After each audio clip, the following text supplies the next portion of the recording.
countdown to the last comic shop in 5, 4, 3, 2, 1. Up in the sky, look! It's a bird! It's a plane! It's Superman! Live from the bottled city of Candor, it is the Last Comic Shop Podcast! That's right. On this podcast, we open up the doors to our shop and invite everybody in to talk about comic books. There you go.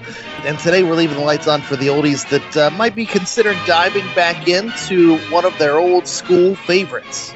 Yeah, the Man of Steel, Superman, the number one head honcho when it comes to superheroes. I think worldwide.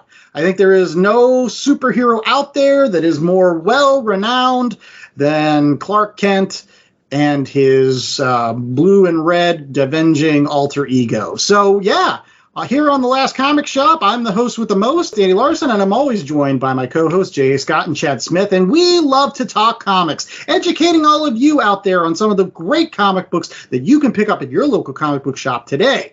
So many Superman comic books out there. I know that if you are not a comic book fan, you've probably gone to a Barnes & Noble or a comic book shop, and you've walked in and you've been like, oh my gosh, where do I start?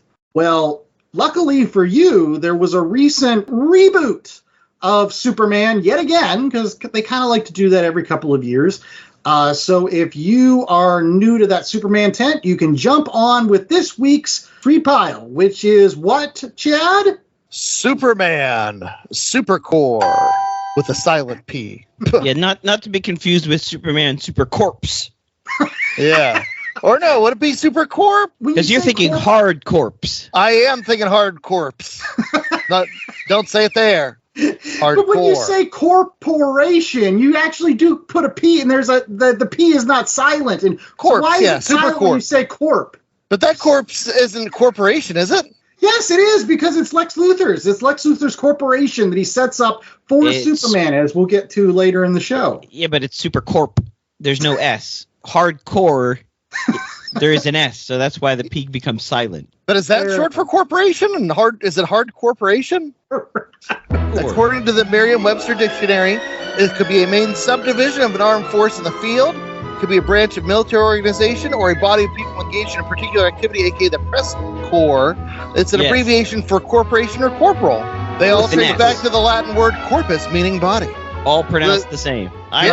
Whatever. What we are reading is Superman. We're going to read Supercorp this week on the show. Supercorp. Fine, whatever. We're going to read it. But before we get into that, we're going to prime the pump, as it were, here on The Last Comic Shop with a Superman trivia quiz. That's right. Oftentimes on The Last Comic Shop, we like to have these comic book related quizzes. And oftentimes it's J.A. versus Chad. And for those people that have listened for a long time, Chad is usually the winner, because I'm really pretty sure that Chad has never lost a game on our particular show. I have to go back and look at the numbers. I'm sure I have. I mean, I'm pretty good, but I'm not that good. I don't know. But this week, J.A. was like, no thanks, not going to participate as a contestant. So instead, he's the quiz master, right, J.A.? That is correct. 10-question quiz. Each of you will get 10 questions of various degrees of difficulty, testing out your knowledge of Metropolis's greatest son, not the red sun, though who knows, maybe that will come up. We shall see. Do we get to flip a coin to see who goes first, or? No, you're going to flip a piece of kryptonite. I don't know what you call, though. Would you call heads and tails in kryptonite? Or green and yellow? I don't know. I guess if it lands flat, that's tails, and if it lands sticking in and starts to create the Fortress of Solitude... Chad is the reigning champion. Do you want to go first or second? I will defer. I will go second. All right, so Chad is deferring. So I am up first with my 10 questions. Question number 1. What is Clark Kent's middle name? Oh, that would be... Jonathan? You are incorrect. It is Joseph. Oh, I did not know that. Chad, did you know that? Super Joe, no. Okay. Number 2. What is the name of the dimensional plane where Kryptonian criminals were exiled for their crimes? That's the Phantom Zone. That is correct. Yes. What supervillain killed the Man of Steel in Superman number 75? That would be Doomsday. That is correct. Hey! 2 for 3. No more middle names. I'm trucking now. Here we go. Which of Superman's sweethearts became the superheroine known as Insect Queen? That would be Lana Lang. That is correct. Yeah, man, I love that issue. It's him and B-Boy. Goodness. I don't know. I read that like cover to cover like 6 times when I was a kid. 6 All at right. least. Who is the natural father of Daily Planet editor Perry White's son, Jerry? Lex Luthor. That is correct. I should have given you. I think for that one, I should have given you some things that would have put some chum in the water. Bibbo Babowski, Email Hamilton, Bizarro Perry White. No, I would have gone still with Lex. Bizarro Perry White is kind of cool though. I won't lie. Yeah. 4 for 5 so far. 4 for 5. Okay. Question number 6. When did Lois and Superman first kiss? Was it Action Comics number 1, Action Comics 124, Superman 248, or Superman number 3? Ooh, all right. Well, I don't think it's Superman number 3, and I don't think it's Action Comics number 1. I'll go with Action Comics 121 or something. 124. 124. There you go. That is incorrect. Oh. It is Superman number 3. Oh, wow. 1940. Jeez. Superman saves both Lois and a town from a flood, and she rewards him with a kiss. There you go. It's not Clark. It was Superman. Clark probably had to work for it. Question number 7. Which of these does Superman have in his Fortress of Solitude? A giant steel diary, an alien zoo, a chess-playing robot, or all of these? All of these? I mean, if you give me an all of these, I'm gonna take that one because all of them. That is correct. I definitely wouldn't have said Johnny Penny. Although he probably stole that off of Batman too. He's like, Doesn't the giant zoo lean more towards Brainiac and like keeping living things bottled up? And I remember some Silver Age thing where he was all like, I got to protect these animals to make sure because they're the last of their kind. Yeah, you're right. It is like Brainiac. Going into question 8, you are 5 for 7 at the moment. What does black kryptonite do to Kryptonians? Does it split them into 2? Does it remove their superpowers permanently? Does it induce sleep? Or does it cause hallucinations? I'm going to say that it removes their powers completely. No. It was either that or the splitting thing. Yes, that is correct. It splits them into 2 separate beings made up of that person's good side and their evil side. It first appeared in the Smallville television series. Really? dun dun dun. I'm just surprised that it took them until the Smallville television series in the mid-2000s to do that. I mean, that's a common, sitcom trope or whatever. It's like, bad guy. 5 for 8. Last 2 questions. What does Superman do in Action Comics number 900? Does he assassinate a foreign official, run for president, renounce his U.S. citizenship, or join the army? He runs for president. He renounces his citizenship. That is correct, sir. That's recent enough. I knew that one. Man, I thought I was trucking there for a while. Now it's like maybe 6 for 10 if I can get this last one. Okay, number 10. Final question for you, Andrew. What mythical creature did Clark Kent date in college? Was it an elf, a fairy, a mermaid, or a vampire? I'm going to say a mermaid. That is correct. Yeah! While attending Metropolis University, Clark dated Lori Lamaris, a student who hid her mermaid identity by pretending to be wheelchair-bound and using a blanket to cover the lower half of her body. Was that during the John Byrne run? It sounds like it must have been. I mean, it does sound like X-Men kind of stuff. It's like all Charles Xavier there instead of Splash with the Daryl hands. But still, 6 for 10. Man. 6 for 10. All right, Chad. Holy cannoli. All right. Are you ready? I don't think I am, but let's do this anyway. What color kryptonite is fatal to bizarro creatures? I'll just say red. It is blue. Magenta. Blue. It was blue. Aqua. Cyan. It doesn't make. I would have gone red too, though. Red and green and all that. Yeah. Jazz. Yeah. Who played the Man of Steel in the first live-action Superman film? First live action Superman film. Keyword film. So we're going to say George Reeves. It was Kirk Allen. That is correct. Kirk Allen. What? That was a serial, not a film.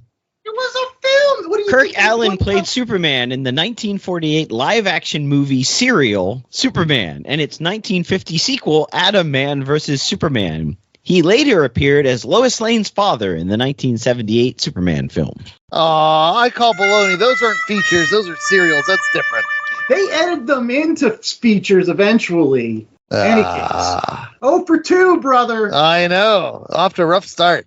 What supervillain decided to become a hero after battling Superman? Was it Silver Banshee, Bloodsport, Metallo, or Ambush Bug? Oh, we're going to go Silver Banshee, but also Ambush Bug. It was Ambush Bug? It was Ambush Bug. Ah, I missed it again. But Silver Banshee's a good guy now. She's a good guy in the book. Yes. You should give him a half point for that. I would, but he's won everything. So, like, no. Yeah, he needs to go down. I'll be filing my appeal on technicalities for this one. Question number 4. Chad's still on the schneid. How does Superman kill Doomsday in Batman vs. Superman, the movie? So does he break his neck? Does he throw him into outer space? Does he use a kryptonite spear? Or does he strangle him? I'm going to say kryptonite spear, but I'm pretty sure I was asleep by then. Kryptonite spear. It is a kryptonite spear. And he's on the board, folks. Thanks to Zack Snyder. It's the only time Chad will thank Zack Snyder for anything. Superman killed Doomsday with a kryptonite spear, but also skewered and died himself. Yeah. Why he didn't give the kryptonite spear to Batman or Wonder Woman to kill Doomsday, we'll never know. Super poor judgment. What servant of Darkseid uses her powers of persuasion to maintain his control of Apocalypse? Is it Granny Goodness, Mortalla, Amazing Grace, or Vera Black? I have no idea. Mortalla. I don't know who that is. It's Amazing Grace. These questions are way harder than Andy's questions. What are you talking about? I've got the Lana Lane and some person that was a mermaid. Who was Superman's third girlfriend? What? Anyway. Okay. So what is he? Now he has to get them all right. I got to win them all. I can do it. I got 'em all. Sweep the table or else I win. Woo. Yes. Who played Lois Lane in the 1990s TV series Lois and Clark, The New Terry Adventures Hatcher. of Superman? That is correct, sir. Ah, I got one. I'm on the board. Thank you, Terry Hatcher. I was like hot. Terry Hatcher. Oh, I love Terry Hatcher. Oh, What U.S. town boasts a Superman museum? Is it Cleveland, Ohio, Metropolis, Illinois, Smallville, Mississippi, or Gardner, Kansas? Cleveland, Ohio. I think it's Metropolis, Illinois. It is Metropolis, Illinois. Because they named the town because they were going to build the Superman land there. Oh, man. How do I know these things? I don't know. You're much more of a super fan. All right, let's play it out, though. Yeah, let's All see. right. Let's see how many he gets. Which band wrote a song about Superman? Was it the Crash Test Dummies? Yes. 5 for Fighting, the Flaming Lips, or Yes. all of these? It's Flaming Lips. Yeah, they just, that's all of the above. It is correct. All of these. The Flaming Lips wrote Waiting for a Superman. Yeah. The Crash Test Dummies wrote Superman's song. And 5 for Fighting, Superman, It's Not Easy. Yes. Yeah, and only 2 or 3 of those are about drug addictions. 3 other bands to record Superman-inspired songs include 3 Doors Down with Kryptonite, the Spin Doctors with Jimmy Olsen Blues, the Kinks with Wish I Could Fly Like Superman, and Eminem with Superman. Oh, didn't know that one. So he got 3 right and 4 wrong. So he's at question 8. Okay. Which supervillain is named Oswald Loomis? Is it Dr. Chaos, Prankster, Puzzler, or Toyman? I don't care. No, We'll you can say- tie. You can tie. still. Prankster. That is correct. Yes. The Now original he's coming prankster back. is Oswald Loomis. You can tie. Like, you can't beat me, but you can tie with 6. Oh, So now you have 4 going into the last 2 questions. the S stands for no hope. Ah. Which character is a warlord from Superman's home planet of Krypton? Is it Zod, Amok, Grodd, or Zor-El? A warlord. We'll go Zod. Kneel before him. One of Superman's greatest enemies, General Zod, first appeared in Adventure Comics 283 in April of 1961. He was a Kryptonian warlord who had been banished to the Phantom Zone for his crimes. There Dun, you dun, go. dun. And in the Zack Snyder movie, Superman snaps his neck and then spears him with kryptonite, and then trips and falls on that same spear, then Doomsday comes. Now, doesn't Zod turn into Doomsday? I don't know. All right. Last question, number 10. Can you It's tie? all on the folks? line. Can Now you we- tie? What robot maintains Superman's Fortress of Solitude? Is it Amazo, Skeets, Kellex, or Tobor? Oh, God.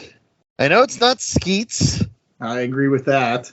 Mazo, he's a different guy. Yes. So not a Mazo. What are my options? Kellex or Tobor? Tobor is just robot spelled backwards. What is Telex? Kellex with a K. K-E-L-E-X. I'm going to go Tobor because that's dumb enough that it should fit. Yes. Yeah. No. And that is incorrect. Oh! It is Kellex, a Kryptonian robot who originally served Superman's father, Jor-El. Kellex currently maintains Superman's Fortress of Solitude. So I won. Congratulations. I would have guessed that Tobor too, because that seemed like stupid, like Silver Age Superman stuff. Woohoo! Oh, hang my head in super shame. In any case, we've got more Last Comic Shop coming up right after these messages with the new run of Superman by some awesome people. So stay tuned for that. Supercorp! Or Corpse. Supercorp. LastComicShopPodcast.com is the destination for all things shop. Plan your week with upcoming show schedules, the latest books, recommendations, and chatter from the crew. Subscribe to the show on all major podcasting platforms from one convenient location. Show your support and browse the merch store. T-shirts, tanks, hoodies for the fam, coffee mugs, magnets, totes, and more. Check out exclusive content through the show's YouTube channel and follow the pod on Instagram, Blue Sky, Threads, and others. All this and so much more at www.lastcomicshoppodcast.com. www.lastcomicshoppodcast.com.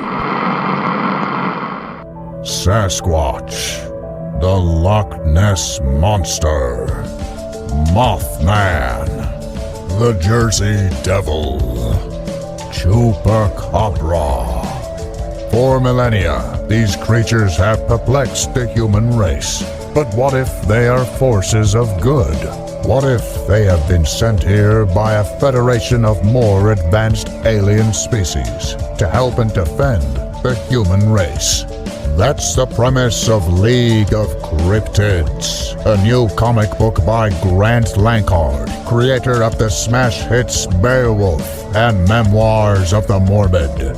His new comic, League of Cryptids, is a 4-part story involving these 5 creatures banding together to defend Earth from an invading alien race. just as one of their members is losing faith in the human race and questioning their mission.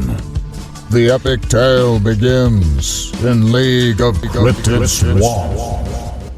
Check out our Kickstarter page for more information. All right, faster than a speeding bullet and stronger than train up in the sky? I'm confusing.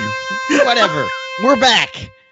And we're here to talk about some Superman Supercorp.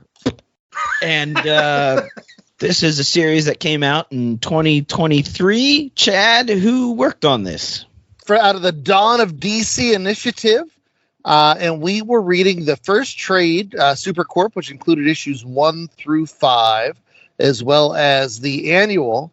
They were all written by Joshua Williamson, and then Jamal Campbell handles the lion's share on the art duties, including the colors, at issues 1 through 5, except in issue 4, Nick Dragotta helps out with Frank Martin on colors there. And then we include, for the annual, you get into Mahmoud Asrar, Edwin Gallman, Jack Herbert, Max Rayner, Caitlin Yarsky working there, and then Alex Guimarães and Edwin Gallman and David McCraig on colors. And so this is really sort of a soft reboot, I guess. I mean, if you ever can, I guess you do reboot Superman. He had flown off somewhere in a different storyline or whatnot, so he's back on Earth. Andrew, tell us what is happening in the new Superman title. The 10-cent synopsis is as follows. It's kind of everything you kind of sort of know about Superman already. Like, he's still working at the Daily Planet. Instead of Perry White being in charge, it's actually his chickie honey, Lois Lane. She's now the editor of the Daily Planet. They don't exactly say where Perry White is, just that he's on sabbatical or he's gone or whatever. But anyways. Running for mayor. He's running for mayor. Thank you, Chad. And, Clark's going about his business when all of a sudden he starts hearing Lex Luthor from prison. And you find out that long ago, Superman trained his super hearing to specifically hear certain people. So when they were talking, he could always hear them, so he can always hear Jimmy and Lois and Bruce Wayne. Which raises all these kind of ethical questions about, does he stop listening when Bruce Wayne is having an evening with who knows? But he does listen to Lex, and so Lex is in his ear in some prison somewhere saying, I'm going to help you, Superman. I'm going to set up LexCorp so that you can have all the great weapons and stuff at your disposal. And there's these evil scientists that I pissed off a long time ago, and they're coming for you. Kind of like a heel trying to make a face join forces with them and make a tag team. That's what's happening here. And Superman goes along with it. And so together they fight a bunch of baddies of his from his rogues gallery that have been super pumped up, like Parasite and Silver Banshee and Livewire and all these folks, so that they actually are a credible threat to the Man of Steel. Because that's always the problem when you have somebody that can just do everything. Is how do you generate drama when he has to fight somebody? I don't know. But that's the 10-cent synopsis. Yeah, let's put Soups in charge. Yeah. And did you mention how they're being tracked down by Dr. Frankenfurter in a wheelchair? These guys that you never heard of, these evil scientists that like Lex. Who've been around forever, but you've never heard of. That's right. Always the big dangers when they introduce a new person. It's this is the worst, most evilest villain, but you've never heard of them before. So how evil could they have been? I get it. But when you have a character that's been around for so long, you kind of wish, well, why didn't they just do that with an established evil person? That's true. Right. It's Dr. Farm and Dr. Graft. And on top of that, they go into how they covered up how Lex was a good guy when he first came to Metropolis. But that got buried by the papes. That was weird. Some fake news. I don't understand that whole thing of him being a good guy. But the one question I had, though, is this isn't my pick. This isn't Chad's pick. It's JA's pick this week. So why did you want to read the new Superman series, Jay? I wanted to read a Superman book because we haven't read one in a while, and I was tired of the Batman. We've read a lot of Batman or Batman adjacent type stuff, so I wanted to read, the other big DC character, and this one was getting a lot of press because I guess it was a reboot and they hadn't had normal Superman in their universe for a little bit. they had used Superman's son, and we covered that, I think, last year. So it was. I wanted to get the original Supes back in the mix. Regular Superman was off on World, right? Yeah, he was, and I'll talk about that in just a few minutes. But let's get your initial thoughts first, J.A. I mean, this was something that you picked. Did you like it? It was entertaining. It's a bit cotton candy-esque. You could read through it and it was fun to read, and then you thought about it and there wasn't a lot to think about. You're like, It was like watching an action movie, I guess. I don't know, popcorn drive-in or a movie when you're in the airplane, something to do, passes the time, entertains you a bit. But when you land, you're not thinking about that movie that you just spent 2 hours in the airplane watching. You're thinking about getting a taxi cab and going off to your hotel or going home or going wherever. It was just one of those things. It was okay. It's not the best Superman story that's come out in the last couple of years. I don't even think it's one of the best Superman stories that's probably come out this year or last year. I just thought it was there. Okay. I'm glad you're talking about that because, again, I think one of the hardest things to do when you're writing for the Man of Steel is the fact that, again, the character's been around for close to a century and, like, he's got every single power under the sun. So how do you start? How do you write? How do you pitch something and say, like, this is where I'm going to go with Superman and make it different than anything else that anybody else has ever done? Yeah, and I do think that they had some good ideas. I really liked where they turned Lex Luthor into the man in the chair, essentially. Where he's stuck in prison, but he's talking to Superman the whole time. That was a nice little conceit. I like that. I thought that gave them the ability to interact, and it's Lex Luthor. So ultimately, you're always thinking, okay, what's the final play here? What's going to go on? Lex is not doing a face turn here. Lex has got some ulterior motive, so trying to figure out what that ulterior motive is good. But I thought that sort of the big bads, these two doctors, they were a little weak.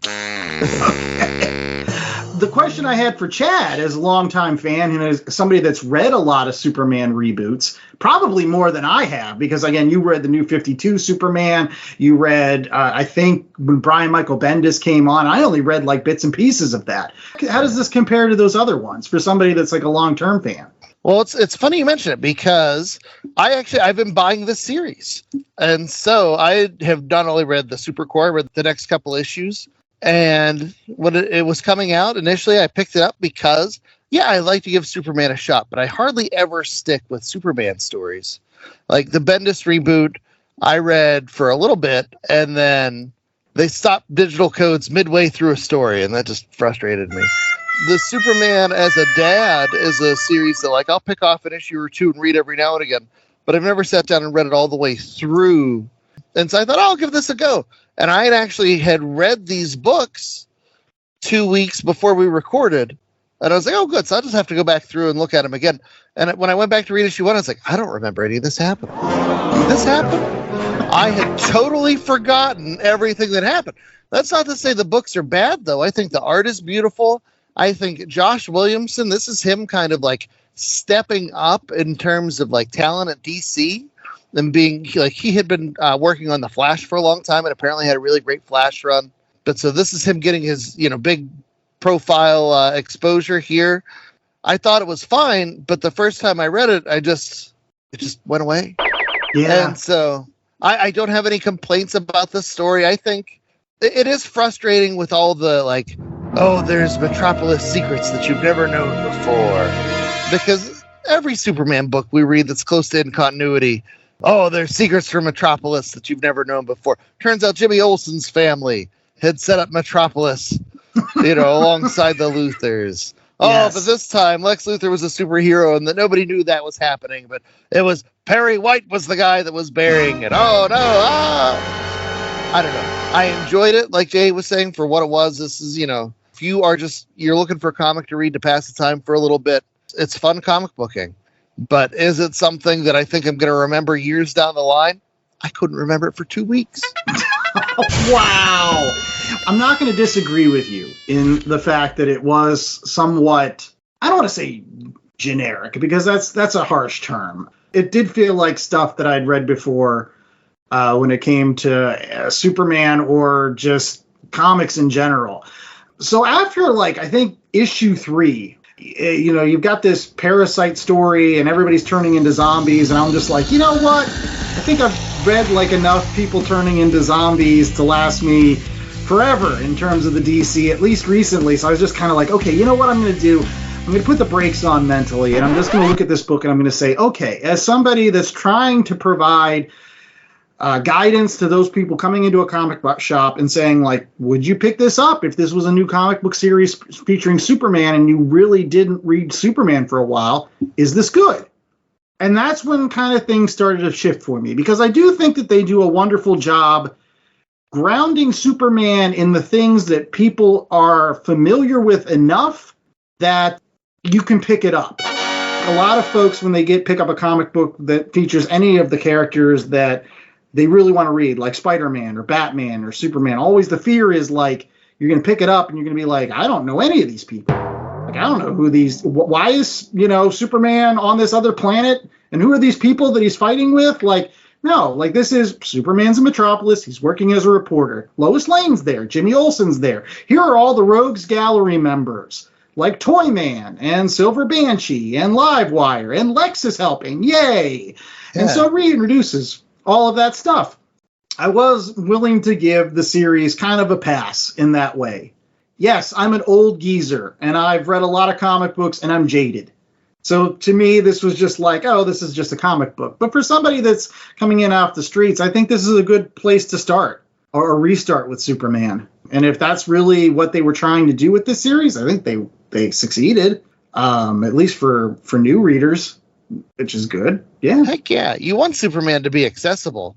And with DC, they've been in a lot of flux recently, and you have all this stuff with the James Gunn taking over the studios. You want to have books on the shelves that if somebody can come and read, a trade, that they get a satisfying story. And having read the first bunch of Supercorp issues and then the second batch of issues for the most part, I can tell you, you're going to get an entertaining story out of these. And so at the end of the day, I think that's admirable. That's something DC should strive for. This is the stuff we always, or at least I always complain about. Whenever you have the Avengers movies coming out and they're on issue 37 of Jonathan Hickman's 500 issue Infinity Gauntlet Avengers Endless Crusade, like, you're just going to chase people away. But this Supercorp, people can pick that up. They'll get it. That everything they need explained is explained. And there's enough new stuff coming in, even for the oldies, like, I don't know this moonlight horse riding lady. Like, that's intriguing. Why is her hat so lit up like a IKEA lamp? Yeah, I think just to piggyback on what Chad was saying, I mean, last week we reviewed a large swath of Outback era X-Men by Chris Claremont, and going in, you had to have, I think, the first 5 minutes of that review, it was just me catching you all up to speed on what was going on. Like, you're like, why is this happening? And what happened to this person? And where did that go? I mean, those types of stories are not very easy to get into sometimes. This was very easy to get into. Everything you needed to know about Superman, you pretty much knew because of the culture. You saw the Christopher Reeve Superman, and you saw the newer Supermans. You've watched Lois and Clark back in the 90s, or watched Smallville, or you watched the Arrow, whatever the it was CW. Superman and Lois, I think that's what they call it. Yeah. So, everyone, I think, just kind of walks around with a little bit of Superman mythology already built in. You're like born with it. You knew some of these Superman facts. Right. And you get to the end, and you get Lex getting shanked in jail. Yeah. Like, how could you not want to pick up the next issue after that? Yeah, I think the only thing that didn't work for me and was the actual Supercorp thing. I feel like you could have told this story without having any of that, honestly. Like Superman running like LexCorp. No, you don't need to have that. You just need to have Lex and Superman talking. That's the thing that kind of drives the bus. Not, hey, I got to run this business now, Superman. Yeah, and here's all these weapons that you don't even use. I don't know. But let me dazzle you with DC's mastery or lack thereof of numbers. In my hand, I'm showing Andy I'm holding issue 6, which is called The Chained Part 1. But when you open it up inside, it's called The Chained Part 1, Chapter 6. Dun, dun, dun. And so the Supercorp is building to something bigger. Okay. Where in the next storyline, you find out what secrets does Lex have buried under the Supercorp. Spoiler alert, it's a guy called the Chained. But he's a fun, creepy looking villain. But yeah, so it's building towards something bigger. This is something that is going to be a 12-issue arc or a 20-issue arc or something at the end of the day, where hopefully it'll be a satisfying story that you enjoy and remember when it's all said and done. See, when you said The Chained, I thought the next series run was going to be Superman chained to his desk having to do all the taxes for Supercorp and getting sucked into horrible corporate intrigue. Oh, the paperwork. Going up against Batman's Wayne Enterprises because of they're both bidding on some contract to build a dam somewhere. Yeah, no, he just gets chained up as well and goes, I'm in chains. All right. Well, one thing that we're hoping that we chain you is to the rest of the Last Comic Shop, and you come back after these commercial breaks for our ratings as well as recommendations. So stay tuned. Hey, it's Mikey Wood, frequent Last Comic Shop guest and collector. And as a collector, I'm always in need of boards, bags, long boxes, and more to house all those comics. That's why I use promo code LCSPOD to get 10% off my orders at bcwsupplies.com. Not only does it get me a discount on BCW's already low prices, but I know using LCSPOD at checkout is another way I can show my support to the Last Comic Shop podcast in their continuing mission to bring fans together under that big comic book tent. So if you're in need of comic book supplies, head out to bcwsupplies.com and use promo code LCSPOD today. That's LCSPOD.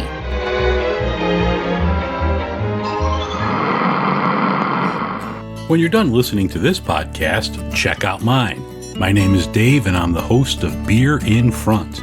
My podcast is just enjoying the beer that's in front of you. Sometimes we forget about a classic beer while we focus on the new trendy thing. What I try to do each week is to enjoy an old school classic or have a beer that has potential to be a classic. I'll also talk about events of the day, I'll add my spin to things, and each week there are people that really annoy me, and I'll call them out as the jag-off of the week. That's Beer in Front, available wherever you listen to podcasts. Back with more of the Last Comic Shop, and it is now time for our ratings, where, like Brainiac, we like collecting The Man of Steel. And was this one that we enjoyed in our collection? 1 out of 4 scale is going to decide that, and that comes from J.A. Scott. So what is our 1 out of 4 scale for Superman Supercorp? 1 out of 4 corpse. That's right. Oh, at least you didn't say peas. How many peas are you putting in this word? I still think that's the weirdest word ever. Like, nobody should use this word. Say corporate. Say corporal. Don't say corp. Because then people will be like, is it corpse? Is it core? Is it what? Is it nothing? J.A., it was your pick this week. How many corpse are you giving this? As I said, it was fun, but sort of not so memorable. It's 2.5. It's good comic booking. It's good to have Superman back in a mainline series focused on him and not, Superman as dad or Superman off on some planet, but, in Metropolis with Lois, with Lex. But 2.5. Just good. Not great, not bad. Would I recommend it? Yeah. In a couple of years, it'll probably be in buck bins. I'm glad that they've already put it out in a trade. Easy to access. You don't need to know a lot about Superman to get into it. Yeah. I'll go next, and I'm going to echo that in saying that you don't need to know much about Superman other than the basics to enjoy this series. So if you are a new comic book fan coming off the streets or haven't read Superman in a while, this is a great series to pick up. If you are a comic book reader for a really long time, then I would say you might get a little bit bored with this, because although it hits all those right notes, it's all those notes that you've probably heard in other songs before, and you're like, oh, okay. And that's why I'm going to give this probably like a 2.25, because it's average. I'm not going to like say, oh, this is the best thing ever. I personally enjoyed Philip Kennedy Johnson's take on Superman in the War World series that he was doing. But I'm also a person that knows a lot about Superman and comics. So like him being on an alien planet and not being around, the Daily Planet or Lois Lane or any of those, and being thrown in with the Authority and all that stuff, I liked it just because it was different. You know what I mean? It was like, oh, this is something I haven't seen 1,000 times before. I think I've even seen Superman and Lex team up. That's nothing new. But that doesn't mean that if you aren't a new fan or somebody that hasn't read Superman in a while, that this isn't a good book. So for those people, it's probably like a 3.5, because it does what it's supposed to do, which is get you back reading Superman. And kudos to DC for doing that. Chad. Yeah, I'm of two minds as well, and I still need to read War World. The It's hard to say. of comic book titles, yeah. No, it sounds super intriguing, but I'll be darned if this isn't the thing I've been asking for years. Like when I started growing up reading comic books, I read a couple of different runs of Spider-Man simultaneously. So we had the Marvel Tales going on. I was in the mid 300s or the early 300s with the Todd McFarlane, Eric Larson era. And then I was also reading the Spider-Man comics from the 70s. And they all offered a different flavor, but a lot of those issues weren't groundbreaking issues. They were just fun stories that were accessible to me, at 9, 10, 11 years old, but I could still go back as an adult and read those things and love them. They all have their charms. They're all wonderful. And as a result of those stories being so great, like that helped ground me as a comic book fan for life. And so, golly gee, DC, you're doing this thing here with Superman. You're giving me stories that are not Superman on an alien planet facing down the brutality of the Authority and all that moral quandaries, which that's an awesome idea for a story. And I'm glad it's out there. And like I said, I'm intrigued to read it, but you're giving me a Superman that's accessible to all ages. And not only that, this is not Superman, whatever the DC's Marvel Age equivalent is. This isn't Superman's kiddie book, right? This is in continuity Superman, issue by issue, where you get the soap opera elements, you get the gauntlet of all the different villains. You're seeing Parasite, you're seeing Livewire, you're getting all the players in Metropolis, and like I said, it's easy to read. The art is brilliant. Now, I will complain slightly that as it goes, the series does that thing where they get like 16 bajillion different artists, and it gets a little bit harder to maintain consistency for the next couple issues. But then I think they're settling in with Bruno Redondo, I think is the plan, which you can't go wrong with Bruno Redondo on art duties. But like, this is what I asked for. Give folks a book they can latch onto. And as much as I like to drag DC, they're doing all kinds of efforts to make Superman accessible to, any number of folks. Did you guys check out the Superman Loves Ramen Noodles manga that came out last year? No, I did not. The sequel just came out. The basic premise is Superman shoots off during his lunch breaks because he falls in love with ramen noodles. And sometimes when he gets too excited, his heat blast goes off. And it's craziness. And it's him trying all these different foods but it's in the manga format. That could hook kids. We've talked before about some of the other great Superman books, like Superman Smashes the Klan, which, that has some historical background to it, and you can have Superman, being accessible there. But this is regular in continuity comic books where Superman is super accessible. And so I love it. I just forgot it as soon as I read it, but that doesn't mean I don't still love it. So I'm going to give it a 3.3. It gets the A average. I'm all for Josh Williamson keeping this up. And even though this might not be your grown-up super adult hardcore collector, like, oh, we need every issue of the Superman, I'm willing to bet by the time it's all said and done, this is going to turn into something special. And as it stands, like, this is something the kids can latch on to and boy, after a decade of Zack Snyder movies, boy, do I just want a Superman that kids can embrace. And that's what this is. So there you go. 3.3 for me. Nice. Way to bring it back, Chad. Now, I have to agree with that. I might go a little bit higher now with my... It's now time for other books that you can pick up at your local comic book shop with our recommendations. Yes, this is the time of every single show where we like to give you other comic books in addition to the new Superman series, Supercorp, that you can pick up at your local comic book shop today. We're going to go ahead and start off again with J.A. Scott, because I think he has another Superman book to recommend to all of our fans. I do, and this one, you don't have to worry about it being a retread of things you've seen before or introducing villains that you never heard of because, well, it is introducing villains, but it's because it's introducing Superman and Lois Lane as well. That's right. This is Superman, the Golden Age Omnibus, volumes 1, 2, 3, 4. They've got a lot of volumes of them now. You know, I love my Omnibuy. They're nice hardcover editions of the original comic books. So volume 1 collects issues from 1938 through 1940. You're getting Action Comics 1 through 31, Superman 1 to 7, New York World's Fair Comics 1 and 2, first appearance of Superman, Lois Lane, Lex Luthor, Superman battling social injustice, political corruption, fighting for the common man. It's really the basis of what we have today in comic books. These are some of the first superhero comics ever made by Jerry Siegel and Joe Shuster. So if you love your Superman, this is where it all started. Yeah, and it's always cool to go back and see some of these things where, you know, he's throwing criminals off of rooftops. Yeah, gangbuster Superman. He doesn't. I don't think he even flies yet because they didn't introduce flying until the Max Fleischer cartoon because they thought it was easier to animate flying versus jumping.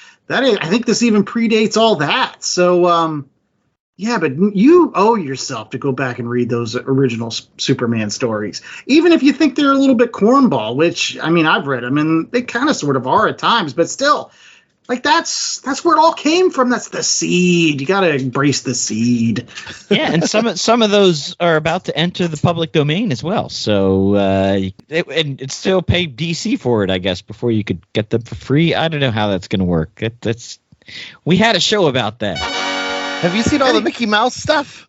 Yeah, I know. It's crazy nowadays. Oh. Any case, let's get another Superman comic, and this one comes from Chad Smith, although he already recommended Superman and the Ramen stuff, which I think I'm going to have to pick up. But what's your comic book that you found in a bin recently? Yeah, so my recommendation's coming out of the buck bins. One of my local comic shops has been dumping a ton of stuff into their buck bins recently because they're trying to clear out space in the back, and so things that aren't normally there are popping up.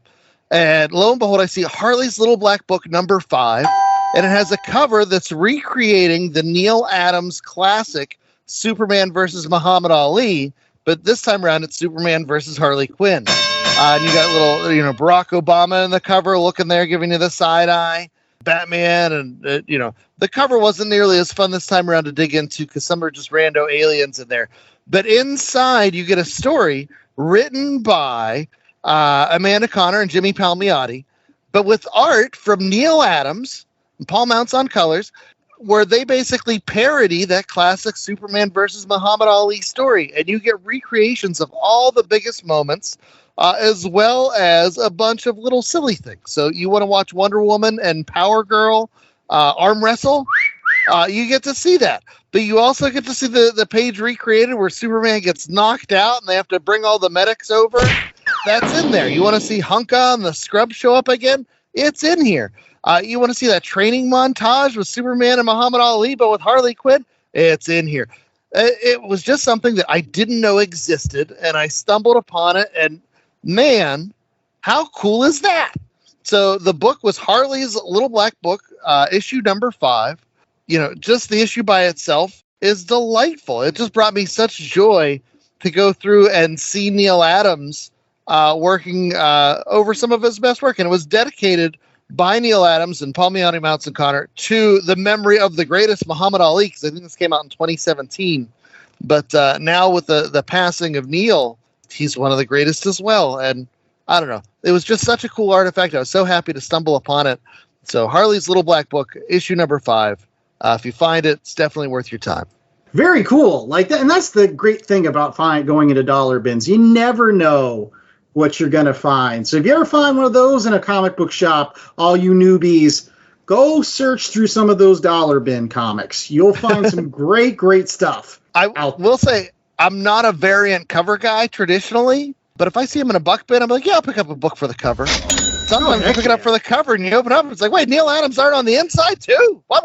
It's great.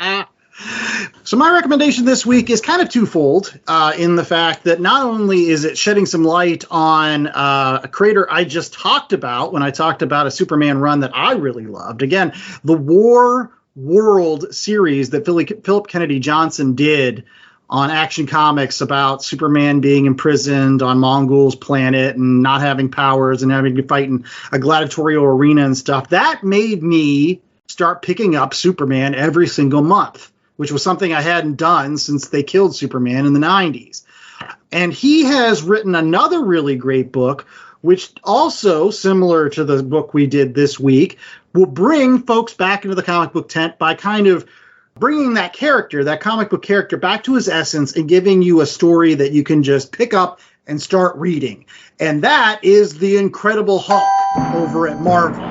So in recent years, a lot of stuff has happened with the Incredible Hulk. You had the Al Ewing run, where Incredible Hulk was because of the Green Door. All the folks that were affected by Gamma could never die, and there was this big, huge, epic arc about all of that. Then later on, you had Donny Cates basically make Hulk a walking, like, biological mech with Bruce Banner in his brain, like, kind of controlling him like Captain Kirk, which was kind of weird and goofy. But this one brings all of that back to just simply Bruce Banner being homeless, walking around, trying not to kill people as the Hulk, right? Because this is definitely a Hulk that, based on that previous run with Donny Cates, is super pissed at Bruce because he imprisoned him for so long. So now he's like, no, Bruce, I'm going to be in charge. And so he's walking around, and at the same time, you get this interesting storyline about the mother of monsters. So basically, it brings back the Hulk to being the protagonist in battles against monster adversaries, because that's what the Hulk is. He's a monster. So pit him against other monsters. And so over the first couple of issues, and I think I've read up to issue 7 or 8 right now, you have the Hulk teaming up with another famous monster and Man-Thing. They go into the swamp. They fight some, looks like a giant, like, jellyfish kind of thing. It's super creepy. And all the art's done by Nick Klein, except for one issue. So all the monsters are really disgusting looking. And Hulk just kind of beats the tar out of them. And you get some great stories with that. Plus, to bring it back to Hulks from past, Hulk gets a sidekick, kind of like Rick Jones or whatever, with a new girl named Charlie who has some monster stuff going on with her. So you get some of that awesomeness. But it's great. If you haven't read Hulk in a while, this is a really good Hulk run that brings it back to the basics. And he's just Hulk fighting monsters. Love it. Smashing good recommendation, chap. No, I do like the Philip Kennedy Johnson. I've heard such great things. And so, yeah, I definitely will be checking that out. All right. And one thing that we hope that you always check out is more episodes of The Last Comic Shop. It is super easy to find us. All you have to go out to is www.lastcomicshoppodcast.com and rate, review, and subscribe, and you'll never miss any of our shows. It's that easy, folks. That website has all of the links. Apple Podcasts and Google Play and Spotify, and as well as YouTube. You can get our podcast on YouTube if that's what your preference is, but make sure that you're following The Last Comic Shop, because we've got great stuff coming up for the rest of 2024. That's right. And make sure you're following us out there on the socials, things like X and Blue Sky. You can always go back to our website at www.lastcomicshoppodcast.com, where you can find things like merch. And what do we got today, J.A.? Well, It wouldn't be a merch store supporting comic books if we didn't have some blue tights. So you can get on, buy some blue tights and get on that leisure wear kick that everyone in the U.S. is on and run around looking like Superman. Makes you faster when you're jogging at night. But there is an upcharge for the red shorts. That's right. Yeah, exactly. If you want to wear the tighty whities over top of them, I mean, that's going to cost you extra, right? I mean, that's going to... But additionally, we do have normal T-shirts, coffee mugs, tote bags, anything you need for your comic book loving fan in your life. Also, we got a promo code over at bcwsupplies.com. Use the code LCSPOD, save 10% on boards, bags, boxes, all the stuff you need to keep those comic books looking spick and span. There you go. And while we here at the Last Comic Shop podcast hope to be the last comic podcast you need, we don't want to be the last comic shop. So we encourage everybody to find a shop near you. Go out and find some super stuff like Superman, Supercorp by Josh Williams, Jamal Campbell, and friends. Or you can go old school and find one of those Superman Golden Age Omnibuy. Or maybe you want a smaller selection. You can dig through the back issue bins and find the very affordable Harley's Little Black Book, issue number 5, starring Superman with that wonderful Neil Adams art and that parody story. Or let's say you want to go off in a different direction. You can find former Superman scribe Phil Kennedy Johnson's current run on The Incredible Hulk on stands now. Yes. And we hope that you do pick up all that wonderful stuff. And we hope that you come back next week for more reviews from the Last Comic Shop. Until then, I was the host with most, Andy Larson, and I was joined by Chad Smith and Jay Scott. And we hope that you stay safe, stay super, and remember that it doesn't matter if you're fat or thin, or tall or short, or old or young. At the end of the day, it's night. I didn't know where you were going with that one. No, that took me on a journey. A journey of discovery, friends. Discovery into more dad jokes. They're not going away.